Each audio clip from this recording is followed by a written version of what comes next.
ओम शांति। सभी आईटी के भाई बहनों को विशेष आज की इस तपस्या भट्टी में नमाज शाम के समय जब फरिश्ते चक्कर पर निकलते हैं, ऐसे समय पर आप सभी अपने अपने स्थानों पर योग का अभ्यास कर रहे हैं, योग तपस्या कर रहे हैं।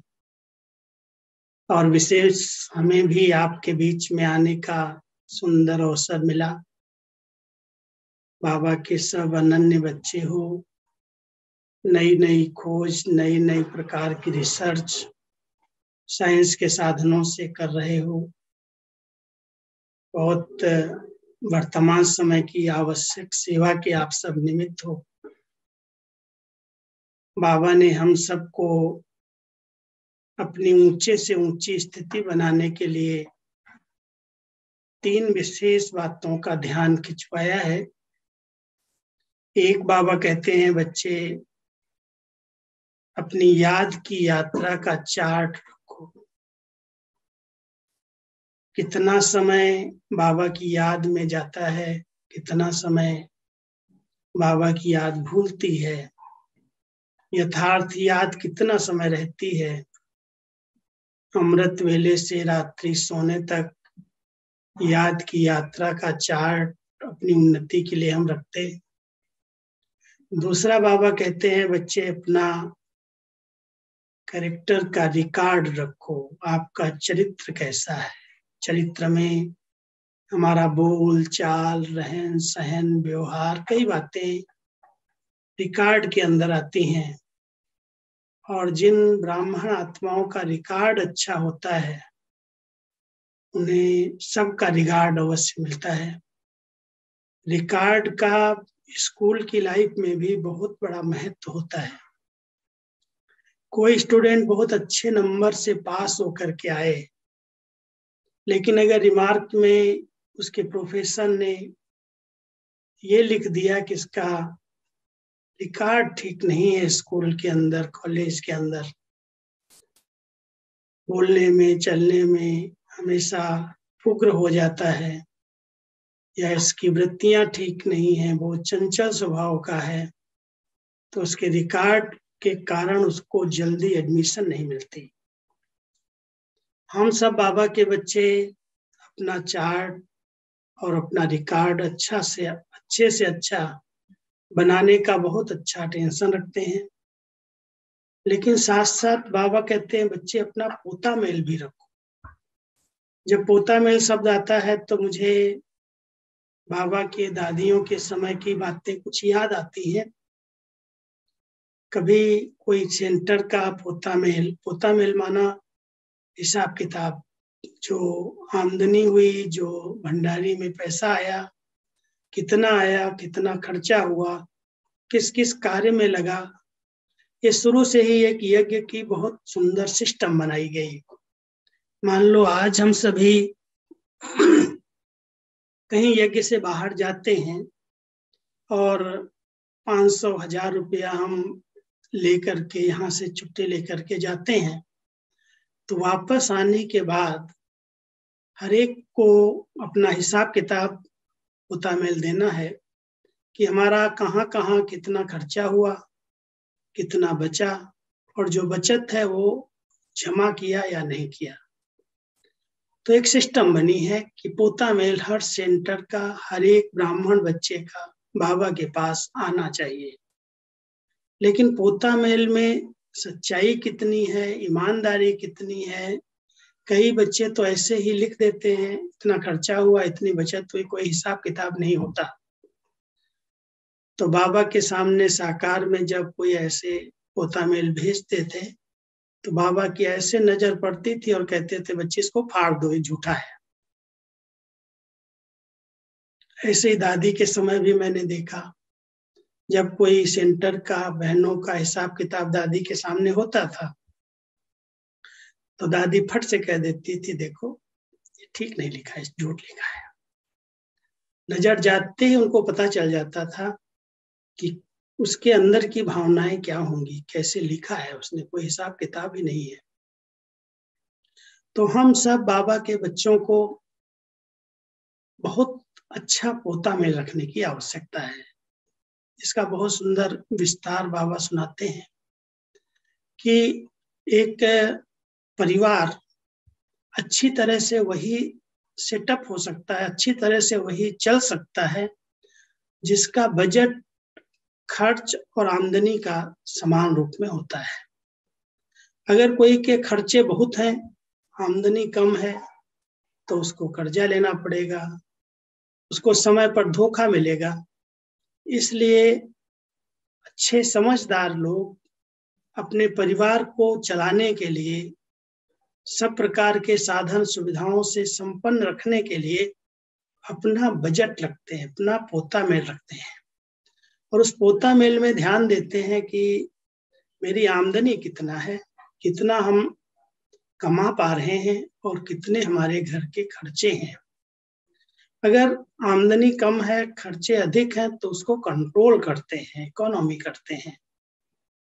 बाबा भी हम बच्चों को स्थूल पोता मेल के साथ साथ सूक्ष्म पोता मेल भी रखना सिखाते हैं कि बच्चे सारे दिन के अंदर आपकी जो सूक्ष्म शक्तियां हैं, सबसे बड़ी शक्ति संकल्प की शक्ति है। इस संकल्प की शक्ति को आप कितना जमा करते हो, कितना गंवाते हो, हर एक को इसका भी पोता में रखना चाहिए, क्योंकि एक बहुत बड़ा खजाना है संकल्प का खजाना। अगर कोई बच्चे ने संकल्प को जमा किया, व्यर्थ नहीं जाने दिया, शक्तिशाली संकल्प बन गए, तो संकल्प की बहुत बड़ी सिद्धियां प्राप्त होती हैं। जो संकल्प हम करते हैं वो संकल्प सिद्ध होने लगते हैं। इसलिए बाबा हम सबका वर्तमान समय अव्यक्त पार्ट के अंदर मैंने देखा कि बाबा ने शुरू से लेकर के बच्चों को संकल्प शक्ति पर बहुत शिक्षाएं दी। कुछ भी हो, कैसी भी परिस्थितियां हो, आपके मन में हलचल नहीं आनी चाहिए। मन की स्लेट बहुत स्वच्छ, साफ होनी चाहिए।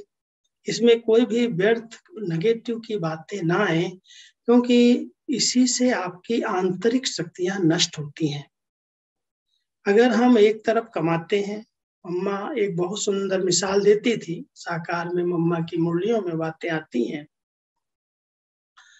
कि कई हैं ब्राह्मण बच्चे कमाई तो बहुत करते हैं, 6 महीने तक खूब कमाई करते हैं, अच्छा अच्छा रोज योग अभ्यास करते हैं, बहुत अच्छा मुरली का मनन चिंतन करते हैं, सेवाएं भी बहुत अच्छी करते हैं, दिन रात अथक होकर के सब प्रकार की कमाई करते, अटेंशन रखते, अच्छा संग करते, अच्छा भोजन स्वीकार करते, योग अभ्यास करते, ज्ञान का मनन चिंतन करते, सेवाएं करते।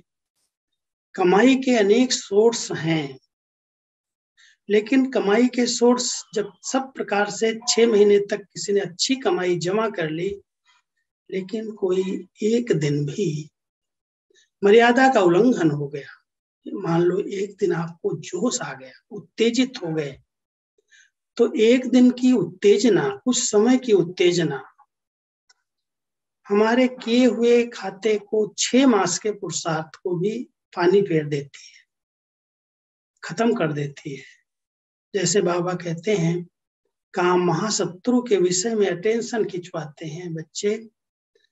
कई हैं 10 साल 15 साल तक बहुत अच्छी तरह से इस व्रत में पक्के रहते हैं, पालन करते हैं, लेकिन कभी उत्तेजित हो गए, आवेग आ गया और इस विकार के वशीभूत हो गए, तो बाबा कहता है कि इतने समय की हुई कमाई 1 सेकेंड में चट हो जाती है, खत्म हो जाती है। वो उत्तेजना हमारी की हुई कमाई को समाप्त कर देती है।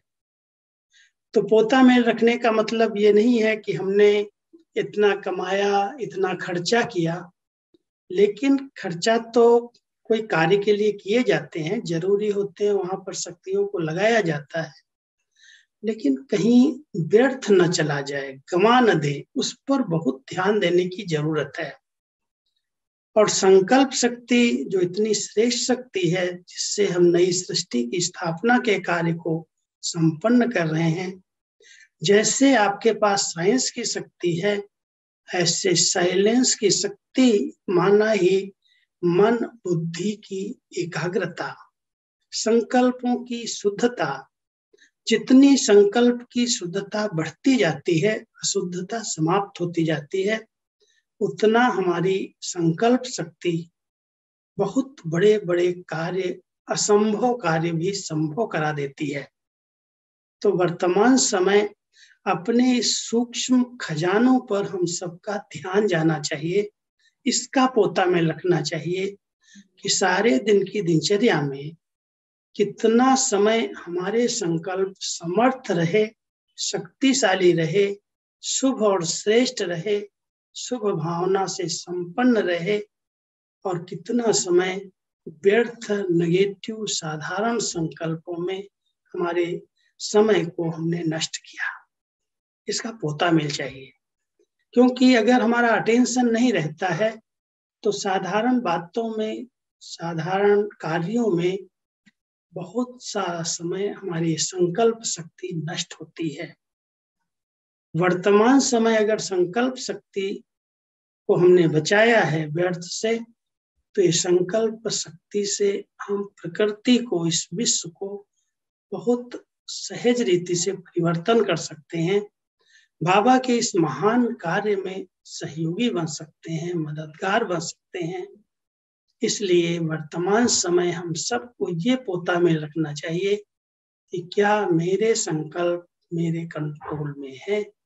जो इस बार बाबा टेंशन खिंचवा रहे थे, बच्चे मन को जीतो, मन के संकल्पों पर विजय प्राप्त कर लो, ये बहुत बड़ी सिद्धियां आपको प्राप्त हो जाएंगी।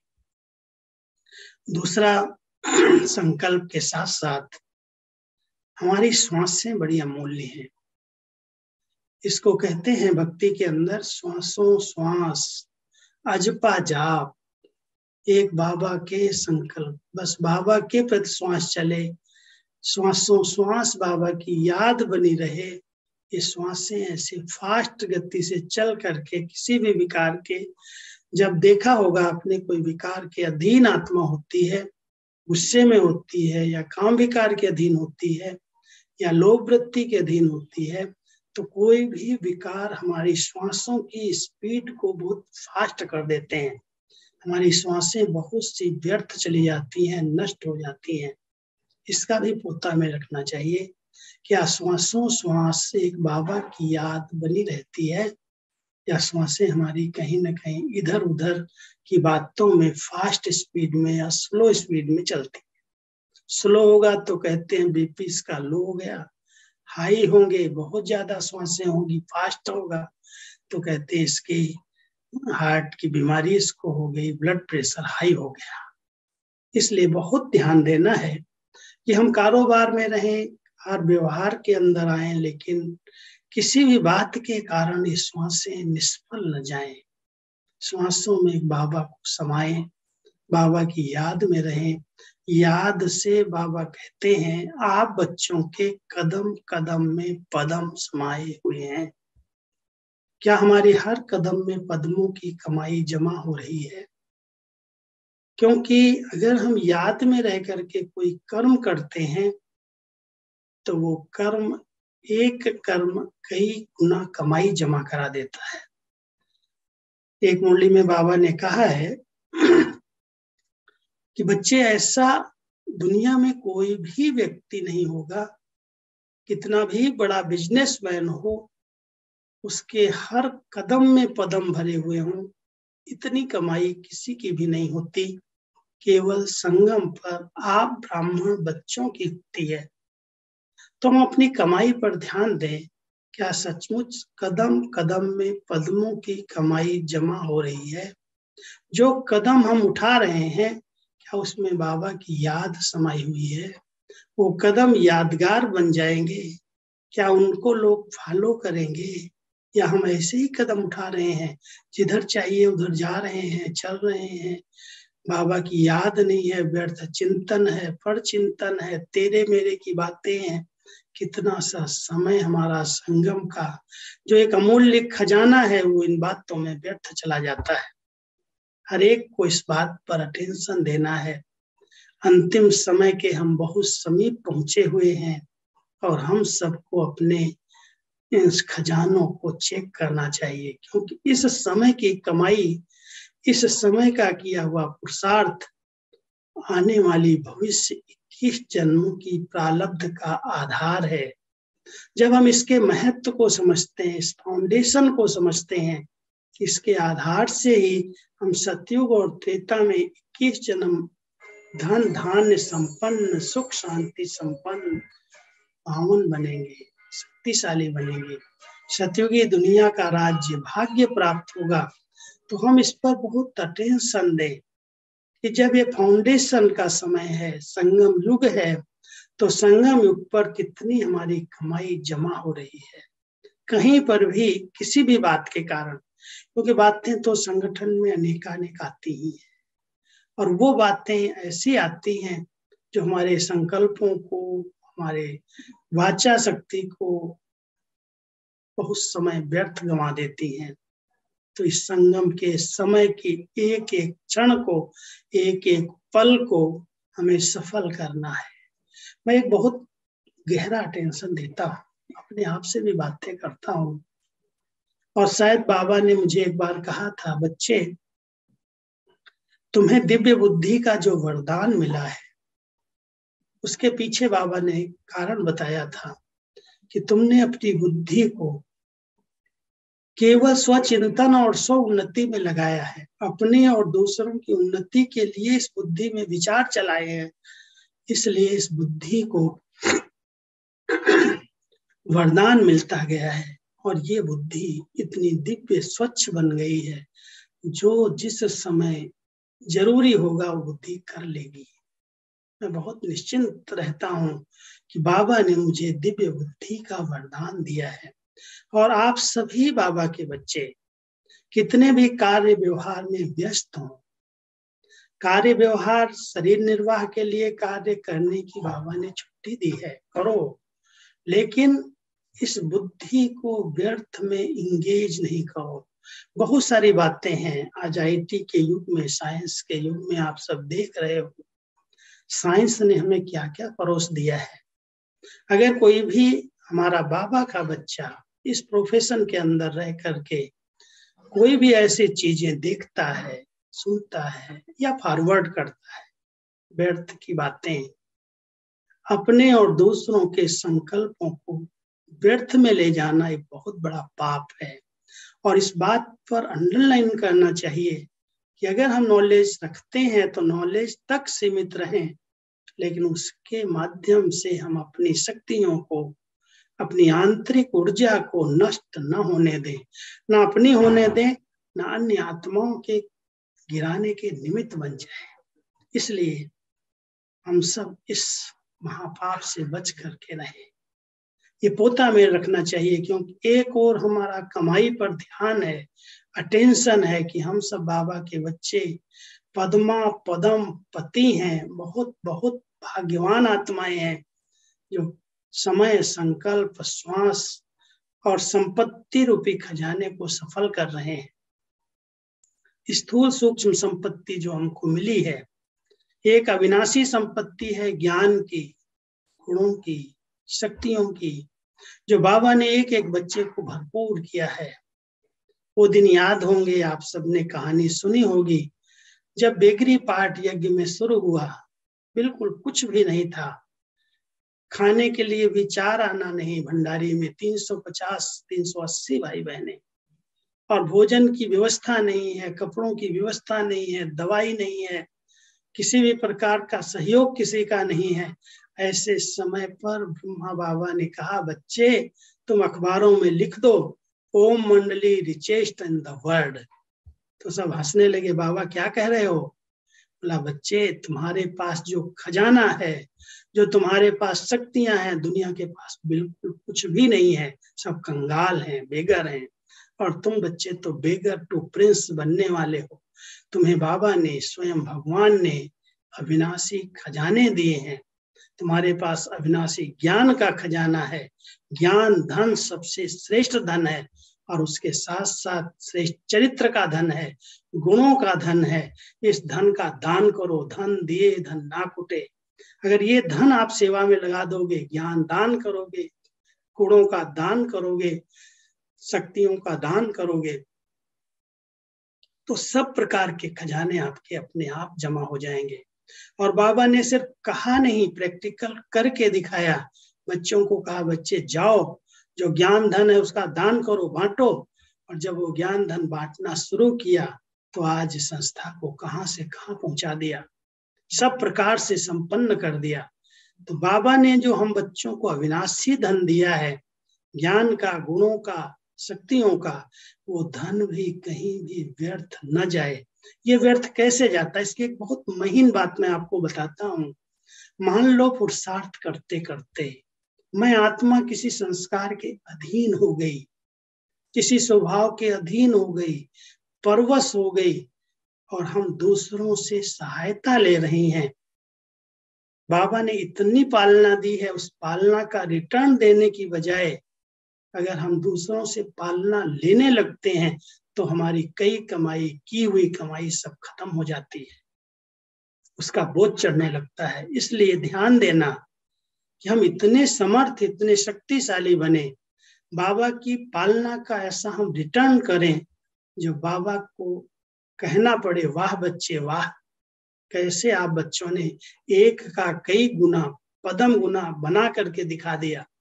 योग्य समझदार बच्चे तो वही हैं, लेकिन छोटी छोटी बातों में मूड हो खराब हो जाए, टेंशन में आ जाए, अपनी भी शक्तियां जाएं और दूसरा भी देख करके सोचे पता नहीं इसको क्या हो गया, उसका भी समय जाए, उसके भी संकल्प जाएं, तो हमारी की कमाई सब खत्म हो जाएगी। इसलिए बहुत टेंशन देना। पोता मेल एक बहुत गहरा है। केवल ईमानदारी से अपना सच्चा हिसाब किताब दे दिया कि हमने 5,000 कमाया, उसमें 2,000 अपने लिए खर्च किया, 1,000 परिवार को खर्च किया, 1,000 ऐसे चला गया, 1,000 यज्ञ में दे दिया, ये पोता मेल तो ठीक है, भले रखो, अच्छी बात है, ईमानदारी से रखो, बाबा उसमें और बरकत करेगा, बढ़ेगा वो। लेकिन आंतरिक पोता मेल, जो हूं जैसा हूं बाबा मैं आपका हूं, कोई भी मेरे अंदर ऐसे व्यर्थ संकल्प विकल्प अगर चले हैं तो शाम के समय बाबा कहता है एकांत में बैठ करके सोने के पहले अपना सूक्ष्म चार्ट चेक करो। बिस्तर पर जाने के पहले आज की पूरी दिनचर्या के अंदर मैंने कितनी कमाई जमा की और कितना गंवाया और कितना खर्च किया। खर्च तो करना पड़ता है कहीं ना कहीं, लेकिन खर्च करना, जमा करना, खर्च करना माना दूसरों को दान करना, और दान करने से वो जमा होता है, वो बढ़ता है, वो घुटता नहीं है। जो खजाने हमें मिले हैं, जो हमारे पास हैं, देन तो बाबा की ही है, हमारे पास क्या है। अगर तन की शक्ति है, मन की शक्ति है, धन की शक्ति है, बुद्धि की शक्ति है, कोई भी शक्ति है प्रभु ने दी है, हमने तो उसको अर्पित कर दी थी। ये प्रभु की अमानत है और इस अमानत को कहीं भी व्यर्थ न जाने दें। उसको हम सेवा में लगाएं, सफल करें, जमा करें, बढ़ाएं। ये सपूत आज्ञाकारी बच्चों का कर्तव्य बनता है। तो हम सब बाबा के बच्चे अपने पोता मेल पर ध्यान दें कि कितना हमारा अविनाशी खजाना जमा है, संकल्प, समय, श्वास और संपत्ति का। उस खजाने से हम कितने माला माल हैं, कितने भरपूर हैं, और कहाँ कहाँ किसी भी कारण से, मान लो आज चलते चलते हमने 10 घंटा, 5 घंटा, 8 घंटा योग किया और 5 मिनट कोई बात में आवेश आ गया, आवेग आ गया, उत्तेजित हो गए। क्रोध के 3 रूप हैं और वो क्रोध कई बार काम विकार को जीत लेते हैं, लेकिन क्रोध महाशत्रु पर ध्यान नहीं जाता। बाबा कहता बच्चे इस पर अटेंशन दो, ये बहुत सारी शक्तियां नष्ट करता है। एक है ऐसा क्रोध जिसमें अपशब्द निकलते हैं, उसको महाक्रोध कहते हैं। लाल पीला तो होते ही हैं, लेकिन एक ऐसे शब्द बोल देते हैं जो सामने वाली आत्मा श्रापित हो जाए। श्राप वाले शब्द, कुवचन, कटु वचन क्रोध का अंश है। दूसरा, जोश में आ जाते हैं, उत्तेजित हो जाते हैं, बोलते नहीं है लेकिन एकदम किनारा कर लेते हैं, मुंह मोड़ लेते हैं, बात नहीं करते हैं, अपसेट हो जाते हैं, मूड खराब कर लेते हैं। ये है दूसरे प्रकार का क्रोध। और तीसरा है चिड़चिड़े हो जाते हैं, किसी की बात अच्छी नहीं लगी, कोई ने समय पर सेवा दे दी, काम दे दिया, बोझ आ गया, थक गए हैं तो चिड़चिड़े जल्दी हो जाते हैं। आप सब ध्यान देना, बिजी तो आप बहुत हो, मुझे पता है, हमारा ये डिपार्टमेंट ऐसा है जो कभी कभी रात को भी सेवा करनी पड़ती, लेकिन कितनी भी सेवाएं क्यों न हो, हम अपने बैलेंस को गंवाए नहीं। बहुत अच्छी तरह से धैर्यवत होकर के, शांति स्वरूप बन करके, शीतलता का अवतार बन करके हम अपने चिड़चिड़ेपन को समाप्त करें।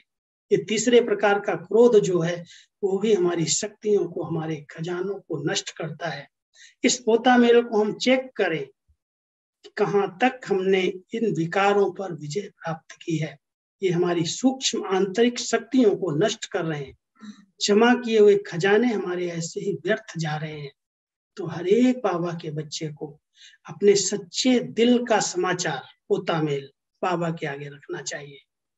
कहते भी हैं, सच्चे दिल पर साहेब राजी, मैं जो हूं जैसा हूं बाबा मैं तेरा हूं। सच्चे दिल से बाबा के आगे आओ, बाबा को सच्चे दिल का समाचार दो।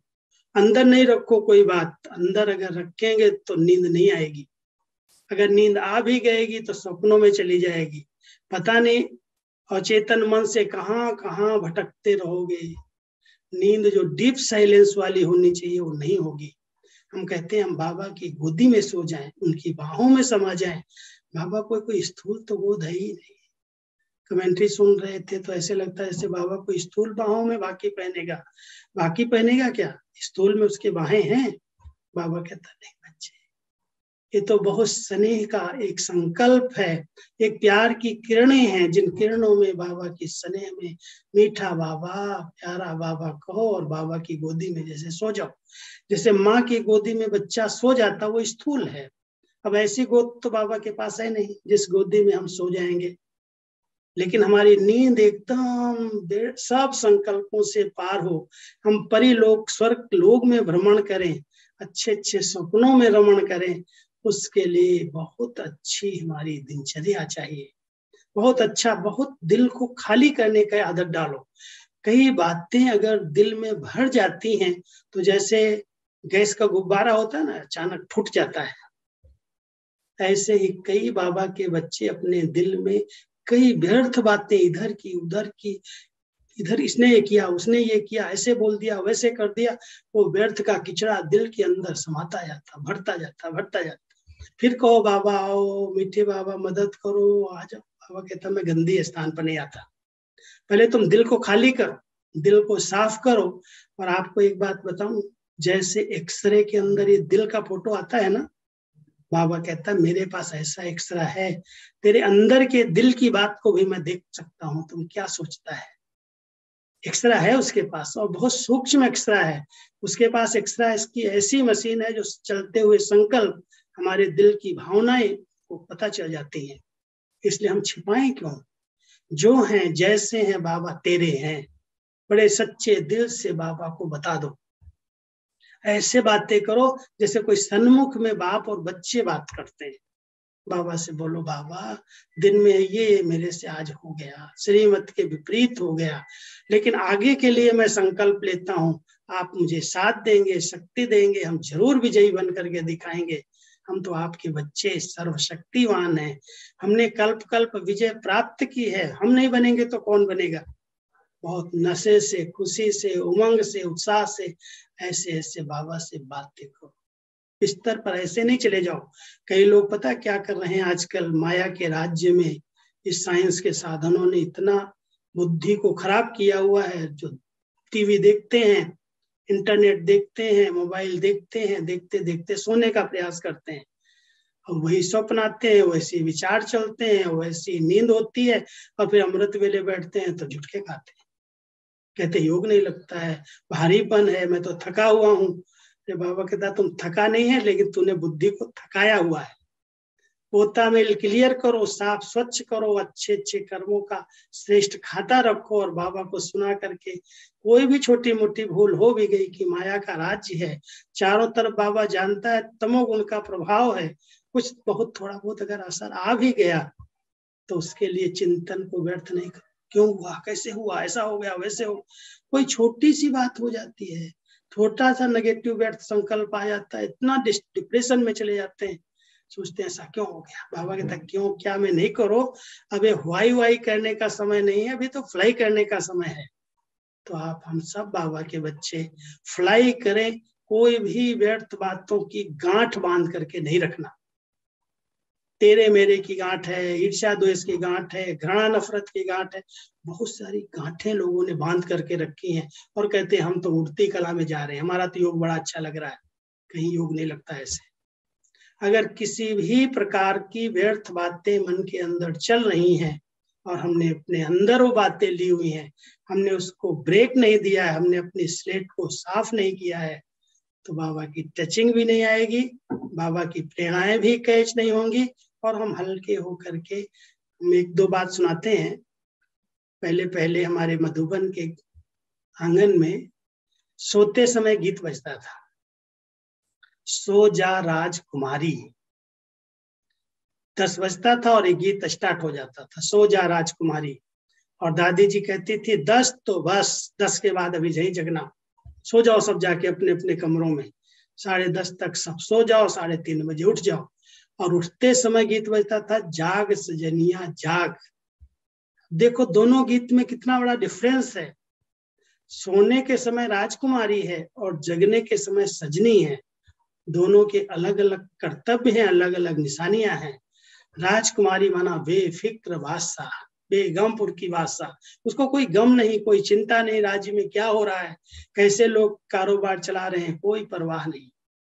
हम सब बाबा के बच्चे अपना किया हुआ हिसाब किताब पोता मेल बाबा को सुनाएं, हल्की ड्रेस पहन लें, लाइट होकर के बाबा के प्यार में बाबा कहें और ऐसे अनुभव करें जैसे बाबा ने अपनी गोदी में समा लिया। ये है योग। ऐसी निद्रा आपको निद्रा जीत बनाएगी। माना निद्रा जीत का अर्थ क्या है, नींद नहीं करना। निद्रा जीत का अर्थ है समय पर सोना, समय पर उठना, समय के बाद आलस्य ना आए, सुस्ती ना आए और उसको नींद को हम और नहीं खींचे, अगर 1-2 घंटा और सो जाते तो अच्छा था। नींद कोई ऐसे थकावट दूर नहीं करती, थकावट दूर होती है एकाग्र चित्त शुद्ध पवित्र संकल्पों से, बाबा की याद से। अगर हम बाबा की याद में बहुत प्यार से मीठी मीठी रूह रिहान करते करते, मीठे बाबा प्यारे बाबा ऐसे बातें करते करते, हमारी दादी जी का एक अनुभव था। कई लोग दादी प्रकाश मणि की बात मैं कह रहा हूँ, पेपर वाले अखबार वाले आते थे, देखते थे संस्था इतनी वृद्धि को पा रही है, इतनी कन्याएं हैं, इतनी माताएं हैं, इतना बड़ा संगठन है और दादी उसकी मुखिया है।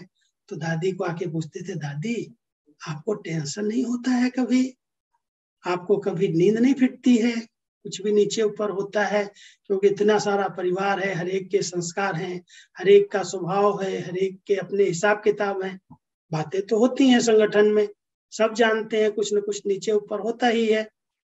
दादी कहती थी ये मैं बछड़ेवाल नहीं हूँ, ब्रह्मा बाबा जाने मैं नहीं जानती, ये तो बाबा ने मुझे निमित्त बनाया है, मैं हेड नहीं हूँ और जिस दिन हेड बनूंगी उस दिन मुझे हेडक हो जाएगा।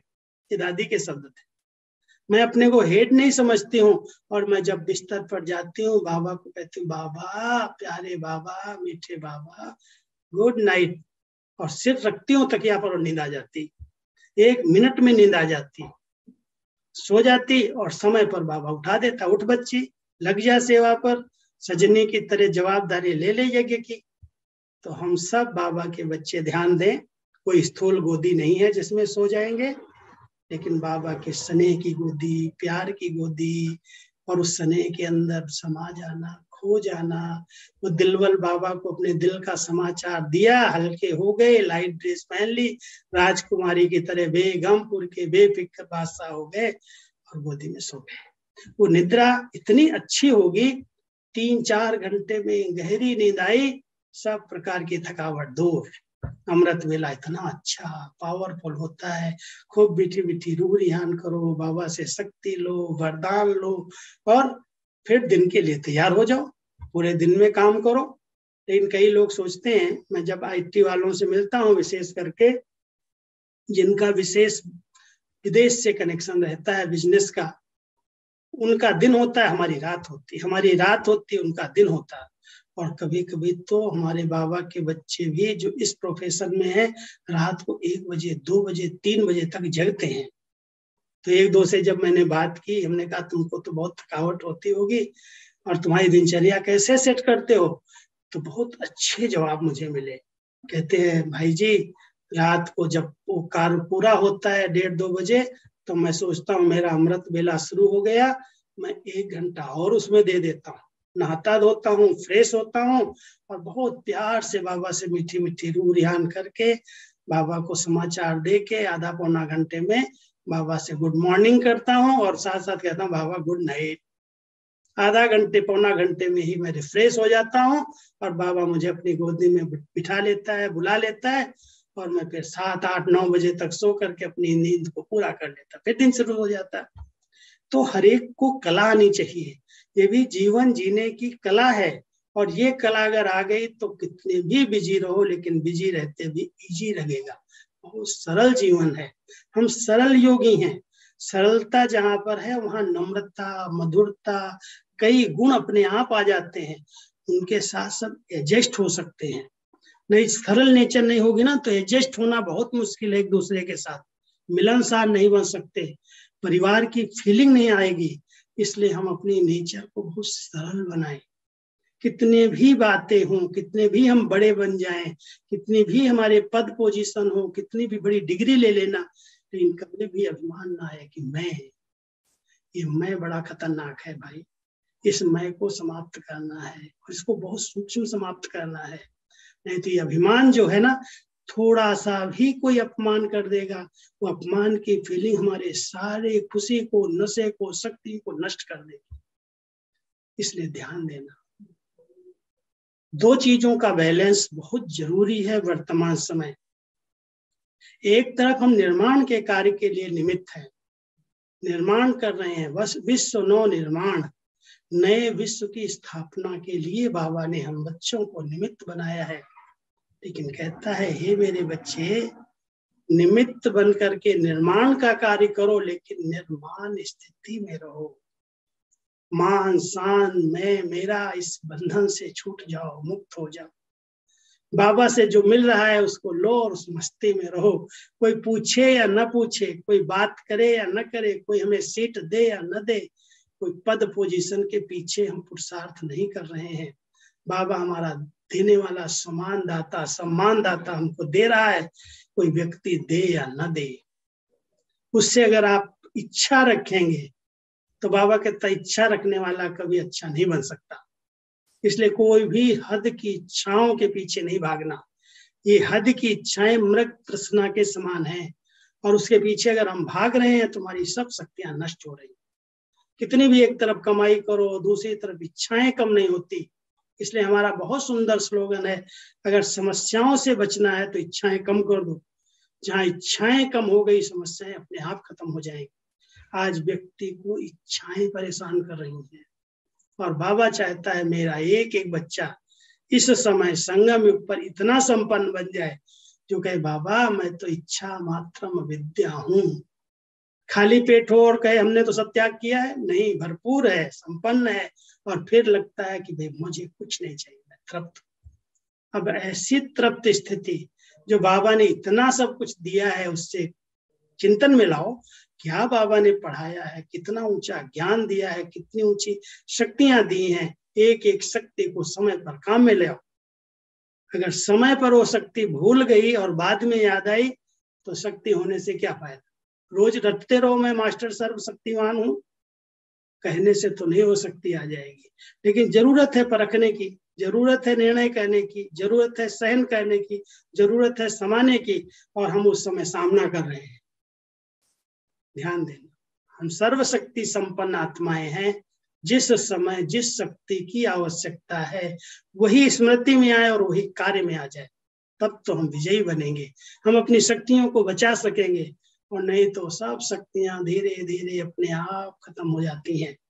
तो बाबा ने अपने बच्चों को बहुत ऊंची पालना दी है, पढ़ाई दी है, इतनी ऊंची श्रीमत दी है। हम सब बाबा के बच्चे बाबा की पालना, पढ़ाई और श्रेष्ठ मत का रिटर्न करें। आप सब ध्यान देना कि रिटर्न जर्नी का समय है, और रिटर्न जर्नी के पहले हम सबको रिटर्न करके चलना है। रिटर्न नहीं करोगे तो कुछ न कुछ क्या करना पड़ेगा, धर्मराजपुरी में खाता चुकतू करना पड़ेगा। इसलिए बाबा की पालना जो हम बच्चों को मिली है, हम सब उस पालना का रिटर्न करें। और बाबा कहता क्या रिटर्न करोगे, सिर्फ अपने को टर्न कर लो। जो आपके पास ऐसी कमी, कमजोरी, संस्कार, स्वभाव हैं, उनसे अपनी बुद्धि को टर्न कर लो, यही रिटर्न है। और बाबा जैसा चाहता है बस, और कोई खास पुरुषार्थ न करो, लेकिन बाबा कहता है जो बाबा कहता है वो कर लो। जो चाहता है वो बाबा की चाहना पूरी करो। जो मुरली में रोज रोज सुना रहा है, ऐसे नहीं बाबा चला गया, बाबा की नई मुरली नहीं। हम तो कहते हैं जिस दिन जो मुरली चल रही है, आज की मुरली देखो, आना और जाना, 2 शब्दों में पूरा ज्ञान सुना दिया। अगर ये मुरलियां चिंतन में रहती हैं और जैसा बाबा चाहता है वैसा हम करते हैं, तो मैं समझता हूँ बाबा जो कह रहा है हम कर रहे हैं, यही तीव्र पुरुषार्थ है। और ऐसे तीव्र पुरुषार्थ करते करते हम अपने सब खाते जमा करें, भरपूर हो जाएं, और अच्छा पोता मेल बाबा को दिखाएं कि देखो बाबा मेरे पास इतना सब कुछ है, आपने दिया है, मैंने इसको खर्च नहीं किया, उठाया नहीं है, कम नहीं किया, भरपूर है। तो ये पोता मेल बाबा को देना, और बड़ी ईमानदारी से, सच्चाई से, जो हूं जैसा हूं बाबा मैं तेरा हूं, तेरा तेरा कहो, सब प्रकार का फेरा खत्म हो जाएगा। और मेरा मेरा कहोगे तो सब प्रकार के फेरे में फंस जाओगे। इसलिए बाबा ने हम सबको कहा है, बच्चे मेरे मेरे को छोड़ो, और बाबा मैं तेरा तेरा हूँ तेरा हूँ, ऐसे कहते कहते बाबा की गोदी में सो जाओ। तो सोने की विधि और कुछ नहीं है, लेकिन बहुत अच्छी लाइट ड्रेस पहनो, हल्के हो जाओ, अपने हाथ मुंह पैर को साफ करके बहुत अच्छी तरह से बाबा को प्यार से रू रिहान करते गुड नाइट करके सोना। टीवी देखते देखते नहीं सोना, मोबाइल देखते देखते नहीं सोना, नहीं तो उसी प्रकार के संकल्प स्वप्न आएंगे और फिर तंग हो जाओगे, और फिर अमृत वेला ठीक नहीं होगा, दिनचर्या बिगड़ जाएगी। इसलिए जो कायदे बने हैं, जो नियम बने हैं, उसी नियमों प्रमाण चलते हुए हम सबको वर्तमान समय फुल अटेंशन देने की आवश्यकता है। अलबेलापन आया तो बाबा कहता माया लगाएगी चमाट, अलबेलेपन में सब शक्तियां नष्ट हो जाएगी। इसलिए कभी भी आलस्य, अलबेलापन और बहानेबाजी, तीनों बातों से मुक्त रहो, और बाबा जो कह रहा है वो करते चलो, और अपना सच्चा सच्चा हिसाब किताब, जो कमाई और जो खर्चे हैं बाबा के आगे रखो। आंतरिक भाई रखते हो तो ठीक है, जो रखते हैं अच्छी बात है, लेकिन अंदर से जो हमने कमाया है, जो जमा किया है, जो दूसरों को दान किया है, उसका हिसाब किताब रखो, और जो ऐसे ही व्यर्थ चला गया वो भी बाबा को सच्चे दिल से सुना दो। बहुत हल्के हो करके बाबा की गोदी में सो जाना, तो बहुत अच्छी नींद आती है। हमें भी अनुभव यही है, जिस समय को बाबा के हाथ बाबा की गोदी में ऐसे से रखते सो जाते। स्थूल गोद नहीं है, ये बाबा के स्नेह की गोदी है। बाबा कहता था ब्रह्मा बाबा गोद का गोदाम है, स्थूल गोद नहीं, गोद का गोदाम है, जितने बच्चे आए सब समा सकते हैं। तो स्थूल गोद में थोड़ी समाएंगे, लेकिन ये बहुत प्यार की, स्नेह की लौलीन स्थिति है। और उस लौलीन स्थिति में बाबा के प्यार में याद करते करते बाबा बाबा कहो, और ऐसे लगे बाबा ने अपनी गोदी में मुझे सुला लिया। ठीक है, तो ऐसी स्थिति बनाना, और एक रस अचल अडोल स्थिति में रह करके अब इस संगम की घड़ियों को सफल करना, निष्फल न चली जाए। योग ऐसा हो जो मन बुद्धि एकदम स्थिर एकाग्र है। संकल्प करो, और एक संकल्प करते ही मेरा बाबा, और बाबा के पास पहुंच जाओ। ऐसा अभ्यास चाहिए। सोचते नहीं रहो ये संकल्प आया वो मारूं, इसको हटाऊं, इसको खत्म करूं, नहीं, बाबा के प्यार में एकदम संकल्प करो और बाबा की गोदी में चले जाओ।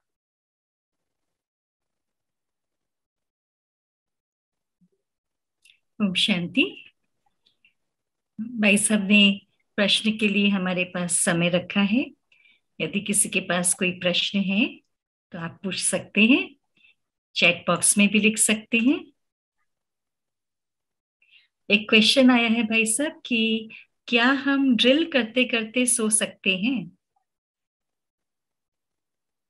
भले अच्छी बात है, अगर ड्रिल करते हो तो ड्रिल तो यही है ना, मैं अभी अभी इस आकार में हूँ, अभी अभी आकारी वतन में हूँ, अभी अभी निराकारी वतन में हूँ, यही तो ड्रिल है।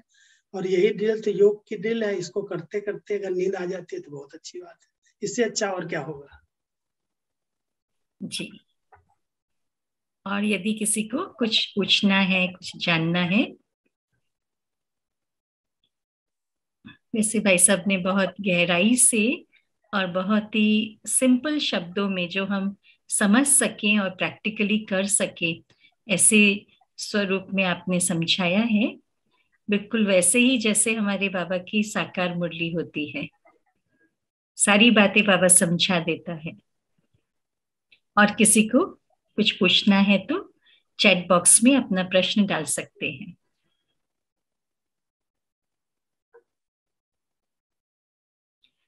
एक प्रश्न है भाई साहब कि how to control children screen time. बच्चे जो हैं आजकल वो मोबाइल पर लगे रहते हैं, तो उनका वो मोबाइल का समय, वो स्क्रीन का टाइम, वो कैसे कम किया जाए?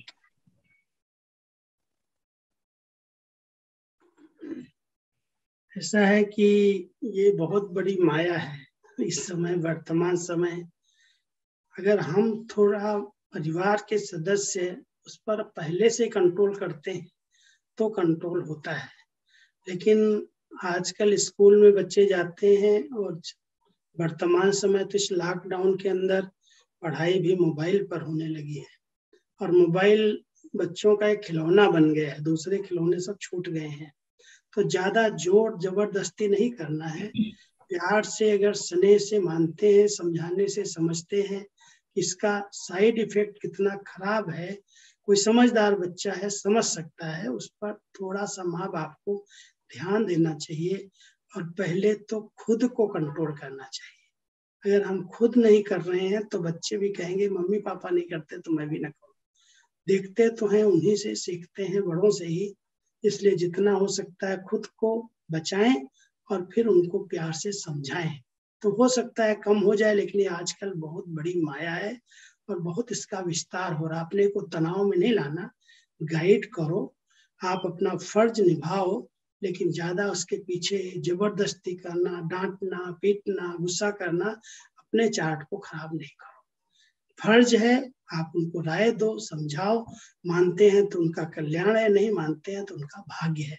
इसलिए हम सब बहुत हल्के होकर के परिवार की पालना करें। जी भाई साहब, एक बात हमें कई बार कह रहे हैं, हल्के होकर, जैसे सोने के लिए भी कहा हल्के होके सो जाओ, बुद्धि को हल्का रखना, अपनी स्थिति को बना के रखने के लिए हल्का रहना बहुत जरूरी है। भाई साहब काफी कुछ प्रश्न हैं, उसमें से एक है कि अमृत वेला करने के बाद यदि हम सो जाते हैं तो ये विकर्म है या अवगुण है? न विकर्म है न अवगुण है। आपकी दिनचर्या कैसी है, आपका शरीर कितना साथ देता है, उसके ऊपर निर्भर करता है। अगर आपकी दिनचर्या इतनी टाइट है जो आपको जरा भी दिन में रेस्ट नहीं मिलती, आप 2:30-3 बजे 4 बजे उठ करके सारा दिन बिजी रहते हैं, तो अपनी दिनचर्या के अनुसार अपने शरीर को कैसे चलाना है उसकी समझ चाहिए। अगर आपको जरूरत महसूस होती है कि बहुत थक जाते हैं, बहुत टाइट हो जाते हैं, तो 15 मिनट, अगर हम 20 मिनट आराम कर लेते हैं तो कोई पाप या विकर्म नहीं है। लेकिन ऐसी नींद ना हो जाए जो हमारा योग की बजाय क्लास भी मिस हो जाए, हम 8-9 बजे तक सो जाए, वो ठीक नहीं है। हम अपनी दिनचर्या को ऐसे टाइम को सेट करें कि अगर 10-15 मिनट में हम फ्रेश हो सकते हैं तो ऐसे लेटे और बाबा की याद में लेटे लेटे गुड नाइट की थोड़ी देर के लिए भी हम विश्राम कर लेते हैं तो मन बिल्कुल शांत हो जाता है। तो गलत नहीं है, लेकिन सबके लिए कंपलसरी नहीं है। जिनके शरीर स्वस्थ हैं, जिनको दिन में रेस्ट भी मिल रही है, उनको सोने की जरूरत नहीं है। लेकिन जिनके लिए दिनचर्या बहुत टाइट है, शरीर बड़ा हो रहा है, उसको जरूरत है आराम की, उनके लिए मना भी जी। और एक बात पूछ रहे हैं कि हमारा रात को तो बहुत थक जाते हैं, सोते हैं तो गुड नाइट ही बोल पाते हैं, क्या हम अपना पोता मेल नुमा शाम के समय चेक कर सकते हैं? चेक करने में कितना टाइम लगता है? इसमें जैसे आप गुड नाइट कर रहे हो बाबा से 5 मिनट में अपना सारा ऐसे स्क्रीन पर आता है कि ये हुआ, बस बताया बाबा को, सुनाया और सो गए। कोई ऐसा थोड़ी आधा घंटा हम करें योग में बैठ कर। बाबा ने तो यहाँ तक कहा था आधा घंटा योग करके सो। लेकिन आप बहुत थके हुए हो, आपको सोना है, तो 5 मिनट कम से कम बिस्तर पर जब जाते हो तो बैठ करके बहुत प्यार से बाबा के सामने अपनी स्क्रीन को लाओ। सवेरे से अमृत वेले से रात तक ऐसा क्या हुआ है जो श्रीमत के अनुसार नहीं था, बाबा को सुनाओ और बाबा को बोलो आगे से हम बहुत ध्यान रखेंगे, बाबा अभी मैं आपकी गोदी में आ रहा हूँ। 3 मिनट में आप अपना हिसाब दे सकते हो। कोई आधा घंटा चेक करना होता है क्या? जी, तो मन को तो मालूम है और मन तुरंत उसको हर बात को चेक कर लेता है, बहुत फास्ट चेक हो जाता है। राइट भाई साहब। और एक प्रश्न पूछ रहे हैं कि कभी कभी समटाइम्स बाबा को जब हम रात को याद करते हैं, पोता मेल देते हैं और बाबा की याद में सो जाते हैं, लेकिन फिर भी स्वप्न कुछ व्यर्थ आते हैं और हमारा अमृत वेला मिस हो जाता है, तो इसका क्या समाधान है? ऐसा है कि स्वप्नों का आधार कई चीजें होती हैं। हमने पोता मेल दिया या किया, कुछ ऐसे भारी भोजन को भी जब पचा नहीं पाते हैं, पेट बराबर क्लीन नहीं होता और खाना हैवी खा लिया, दूध गर्म पी लिया या कोई चीज ऐसी ले लिया जो बहुत उत्तेजना देने वाली है, इंद्रियों को उत्तेजित करने वाली है, तो स्वप्न में वो कहीं ना कहीं नेगेटिविटी आती है। इसलिए हमें ध्यान देना चाहिए शाम के भोजन पर, जितना हल्का है। और आजकल तो एक नियम बना रहे हैं कि सुबह शाम को 6 बजे 6:30 बजे खा करके हल्के हो जाओ शाम को सोने तक। तो ऐसे अगर हम कुछ नियम बनाएं तो मैं समझता हूँ रात की नींद बहुत अच्छी होती है, स्वप्न भी ठीक ठीक होते हैं। और कोई पास्ट के संस्कारों के हिसाब से अगर आते हैं तो ज्यादा सोचो नहीं, डोंट केयर करो, सोच सोच के उसको बड़ा नहीं बनाओ। अगर टाइम पर उठने की दिल है तो समय पर सोने की आदत डालो। 10:30 बजे के अंदर मैं सो जाऊं और अलार्म जब तक नहीं बराबर नींद खुलती अलार्म लगाओ और बराबर टाइम के पहले आपकी नींद खुल जाए। इसका अभ्यास करो। हम लोगों ने अभ्यास किया, आज तक मेरा कभी अमृत मेरा मिस ही नहीं हुआ है। 3:45 का अगर मैं रिकॉर्ड लगाता हूँ, अलार्म लगाता हूँ तो 3:30 उठ जाता हूँ। देखा है अलार्म मुझे बाद में बंद करना पड़ता है।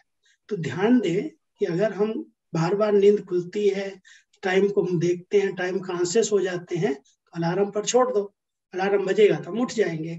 और बाद में अपनी दिनचर्या के अनुसार अगर हम ठीक तरह से रेस्ट करते हैं तो 5 घंटा शरीर को आराम चाहिए। और 5-6 घंटे में, 4-5 घंटे में भी अच्छी तरह से शरीर जो भारीपन होता है, थकावट होती है, वो दूर हो जाती है। अगर हम आदत डालेंगे तो अच्छी नींद 4-5 घंटे की शरीर की थकान को दूर करती है और आराम से अमृत वेला होता है। जी भाई साहब, और भी कुछ प्रश्न हैं, बहुत सिंपल सिंपल बातें हम पूछ रहे हैं कि कुछ पूछ रहे हैं कि अच्छा वतन में कैसे जाएं, कुछ पूछ रहे हैं कि हम जब हम योग करते हैं तो कैसे हम अनुभव करें, कि संकल्पों को हम कैसे चेक करें पोता मेल में। ऐसे कुछ बातें छोटी छोटी पूछ रहे हैं। हम समझते हैं क्लास में आ गई है, फिर भी भाई साहब लास्ट में एक मैसेज देना चाहें तो हमें। ऐसा है, किसी भी प्रश्नों में उलझो नहीं। आत्मा कहीं जाती और आती नहीं है, न सूक्ष्म वतन जाती है न मूल वतन जाती है। ये है मर्ज और इमर्ज का खेल। हम यहाँ के संकल्पों को मर्ज करते हैं, भूलते हैं, और वहां के दृश्य और संकल्पों को इमर्ज करते हैं।